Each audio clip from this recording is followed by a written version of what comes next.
तो चलिए जी शुरू करते हैं। यहाँ मैंने ये मीडियम साइज़ के 4 आम लिए हैं और चूँकि सिंदड़ी आम सबसे बड़ा होता है, अगर बड़े साइज़ का हो तो 2 ले लीजिए या जितना आपको पसंद है, थोड़ा बहुत पल्प ज़्यादा हो जाए तो कोई हर्ज नहीं है। क्योंकि सिंदड़ी आम जो है वो आजकल ज़्यादा मीठा भी नहीं आ रहा था, तो ये इस तरह के ये आम आए हैं जिनका छिलका पतला होता है, नाम मुझे नहीं आ रहा कि कौन सा है।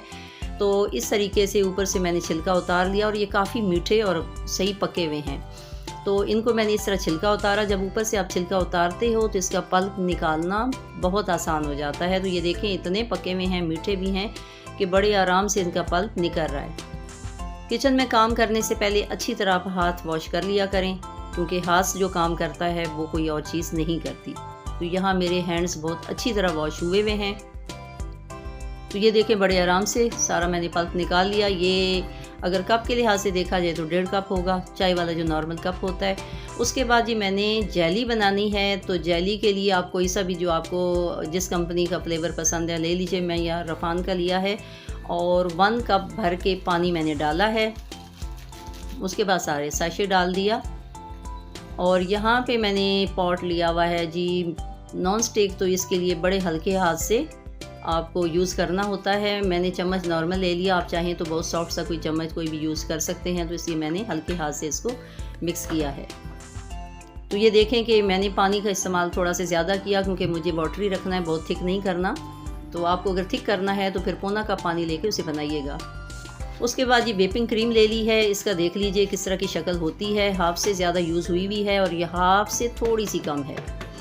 तो ये मैंने अभी पूरी यूज़ कर लेनी है। आप चाहें तो हैंड बीटर से जो भी आपके पास चीज़ें हैं आप उसे बीट कर सकते हैं। मेरे पास ये मशीन है और मैं इसके साथ अभी कर रही हूँ। ये 4-5 मिनट में इसका टेक्सचर ऐसे हो जाता है, ये थिक होना शुरू हो जाती है। तो ये देखिए कि इतना हमें करना होता है कि ये पीक बन जाए कि जब आप किसी चम्मच से या स्पैचुला से आप उठाएं और अप साइड डाउन करें यानी उल्टा करें तो ये नीचे गिरनी नहीं चाहिए। ये बहुत ही झाग झाग सी है, तो इतनी हमें इसकी करनी थी। मैंने थोड़ी सी निकाल ली है, उसका क्या यूज़ करना है वो आगे चल के आप खुद ही देखेंगे।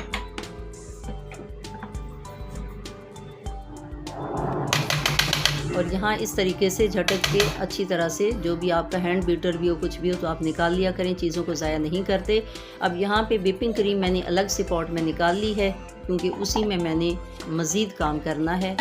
तो वीडियो को स्किप ना किया करें, साथ साथ देखते जाइए ताकि कोई भी स्टेप मिस ना हो। उसी में मैंने पल्प डाल दिया है और पल्प को भी मैं इसी मशीन से ही अच्छी तरह बीट कर लूँगी।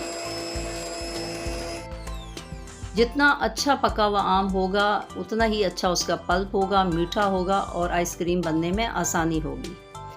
साथ ही मैंने 4 टेबलस्पून भर के कंडेंस मिल्क डाला है। भर के डालना है, अगर ये आपके पास नहीं हो, वरना तो ये चीज़ें हर जगह मिल जाती हैं। लेकिन अगर किसी टाउन से ताल्लुक़ है, देहात से ताल्लुक़ है, चीज़ नहीं है, तो उसका तरीका ये है कि आप 2 कप दूध लें, उसमें 4-5 चम्मच मिल्क पाउडर डालें और उसको मीडियम फ्लेम पे पकाएं। इतना पकाएं कि थोड़ा थिक हो जाए। साथ ही आपने मीठा डाल देना है भर के, 5-6 चम्मच जो है वो भर के मीठा डाल दें। यहाँ पे मुझे 4 चम्मच कम लगे थे, 2 चम्मच और भर के मैंने कंडेंस मिल्क का डाला है। तो सबसे अच्छी मेजरमेंट इंसान के अपने टेस्ट होते हैं, आप उसे चखा करें। जितना भी आपको मीठा पसंद है, जितना भी आपको फ्लेवर चाहिए होता है, उतनी आप चीज़ें डाल लिया करें। तो ये देखें कितना अच्छा मिक्सचर बन गया है। अब यहाँ पे मैंने व्हिपिंग क्रीम इसमें शामिल कर देनी है।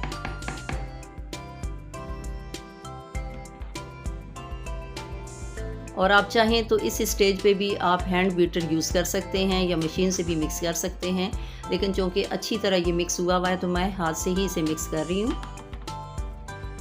अब यहाँ ये करना है कि चूँकि व्हिपिंग क्रीम बिल्कुल वाइट होती है तो हमें कलर भी थोड़ा चाहिए होता है। कलर भी अट्रैक्शन के लिए बहुत अच्छे होते हैं। तो इसका कलर देने के लिए मैंने फूड कलर ज़र्दा रंग इस्तेमाल किया है। येलो कलर या ज़र्दा रंग आप दोनों यूज़ कर सकते हैं।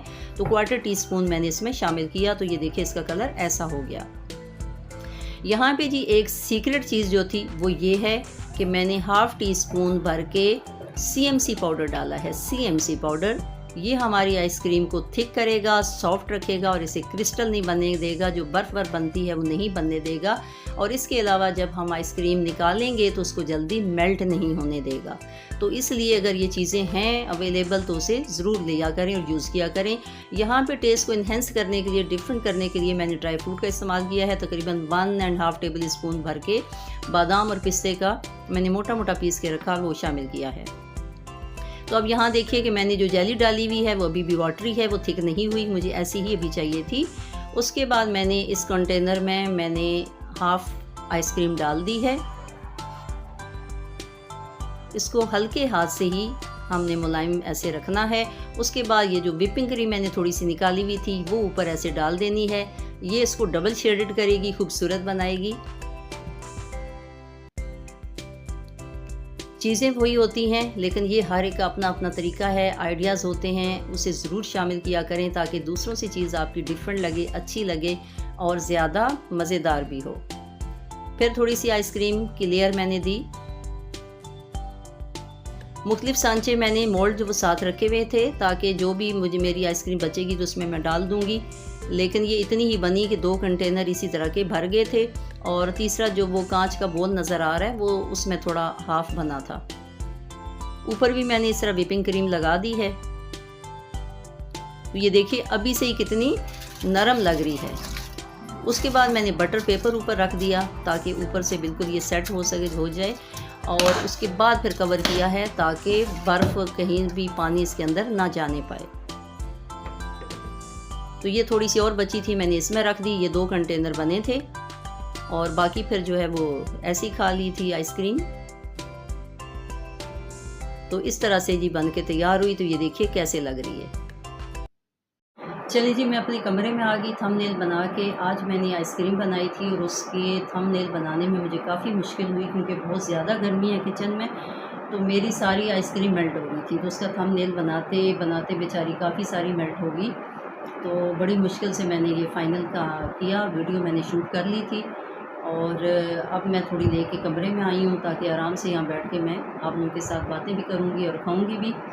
तो मेरा तो काम टोटली जो है वो प्रैक्टिकली काम था, लेकिन सोशल मीडिया टोटली अलग फील्ड है जिसे मुझे अकेले करना पड़ रहा है। अकेले कैमरा लगाना है, कैमरामैन भी खुद ही बनना है और शूट भी खुद ही करना है, रेसिपीज़ भी खुद ही फाइनल करनी है और फिर एडिटिंग करनी है, फिर सोशल मीडिया पे डालना है, फिर चैनल सेट करना है। तो अभी बहुत सारे काम निकलते आ रहे हैं और मैं चाह रही थी कि डेली वीडियो अपलोड करूं, जो कि मुझे लग रहा है कि अभी मुझे मुश्किल होगी और मैं भी एक दिन छोड़ के या बीच में दिन मुझे लग जाए वीडियो अपलोड करते हुए, क्योंकि सारा काम मुझे क्यों करना है, घर को भी देखना है, वो ज़िम्मेदारियाँ भी साथ साथ हैं।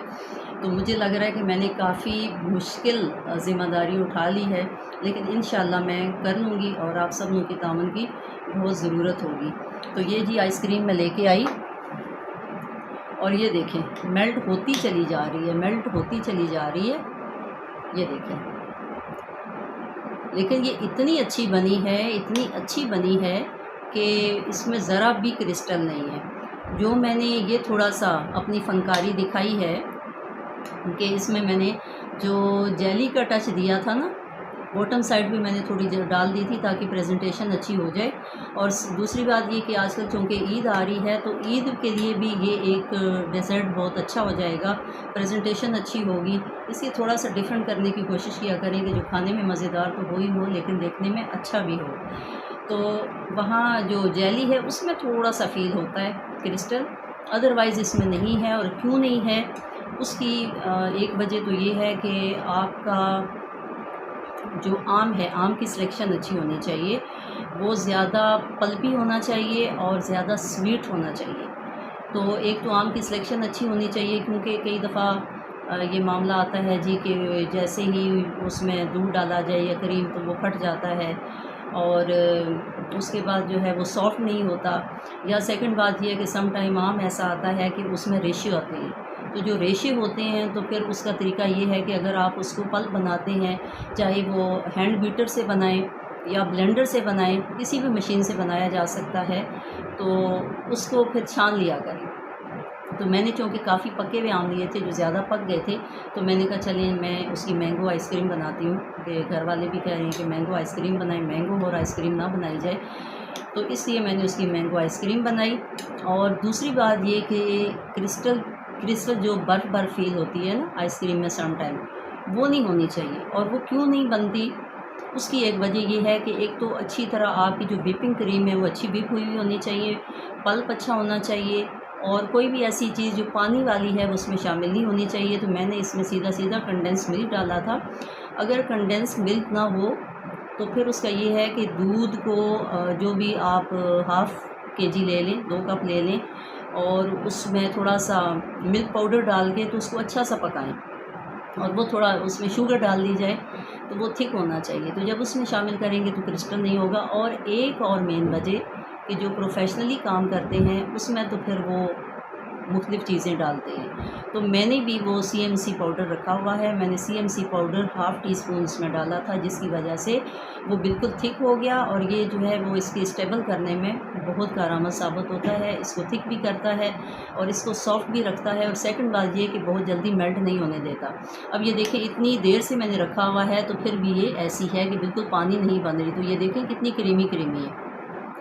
बाकी ये है कि चूँकि हमने कोई कमर्शियल काम तो करना नहीं, हमने घर पे करना है, तो इसलिए घर पे तो चल जाता है। कहते हैं जी कि मुँह में जाके घुल ही जाना है, तो थोड़ा बहुत कम ज़्यादा भी हो जाए तो कोई मसला नहीं है। लेकिन अपनी तरफ से मेरी कोशिश होती है कि जो चीज़ जाए वो परफेक्ट हो, और उसको पहले एक्सपीरियंस करके तो फिर आप लोगों तक पहुँचाया जाए। तो ये मैं आप लोगों के साथ खा रही हूँ, तो ये देखिए कि बहुत ही मज़ेदार, बहुत ही अच्छी मीठी। और मीठा भी आप चेक कर लिया करें। सबसे अच्छी जो मेजरमेंट होती है ना, अल्लाह ताला ने इंसान को टेस्ट दिए हैं, और ये जो सेंसेस दिए हैं ना, वो सबसे अच्छी मेजरमेंट है कि जब हम चीज़ें बना रहे होते हैं तो उसको चख लेते हैं कि हमें कितना मीठा चाहिए, क्योंकि हर घर का टेस्ट अलग होता है। इससे मेजरमेंट की कुछ चीज़ें भी अलग हो सकती हैं। बाज़ दफ़ा आम इतने मीठे नहीं होते, कुछ आम मीठे होते हैं, कुछ कम मीठे होते हैं। तो अब बात यहाँ लंबी हो जाएगी, क्योंकि ऑलरेडी मैंगो आइसक्रीम की वीडियो थोड़ी सी लेंदी है, इसमें मैं ज़्यादा बात नहीं करूँगी, बस यहीं पे बात ख़त्म करूँगी। और आप लोगों के साथ मैं आइसक्रीम खा रही हूँ, तो इंशाल्लाह मिलते हैं नेक्स्ट वीडियो में, और देखिएगा कि उसमें मैं क्या पकाती हूँ। और मेरी कोशिश ये है कि फिर ज़्यादा से ज़्यादा, मैंने काफ़ी वीडियोस शूट कर ली हैं, तो वो ज़्यादा से ज़्यादा फिर मैं वीडियो आप लोगों के साथ जो रेसिपीज़ हैं वो शेयर कर सकूँ। तो आप भी ये बनाइए, खाइए, और मुझे कमेंट्स में बताइएगा कि आप लोगों को ये आइसक्रीम कैसी लगी। तो ये देखिए किस कदर क्रीमी है और ज़रा भी क्रिस्टल नहीं है। तो बस अपनी दुआओं में याद रखिएगा, और कमेंट्स में अपने कीमती मशवरों से ज़रूर नवाजिएगा। मेरे चैनल को अगर फ़र्स्ट टाइम देख रहे हैं तो यकीनन अभी फ़र्स्ट टाइम ही सारे देख रहे हैं, तो उसको सब्सक्राइब ज़रूर कर दीजिएगा, बेल आइकन पे क्लिक ज़रूर कीजिएगा। उससे क्या होगा कि मेरी आने वाली वीडियोस खुद ब खुद आप लोगों तक मिल जाएंगी, और पसंद आए तो लाइक ज़रूर कर दीजिएगा। बस अपनी दुआओं में खुश रहिए, एंजॉय कीजिए। अल्लाह हाफ़िज़।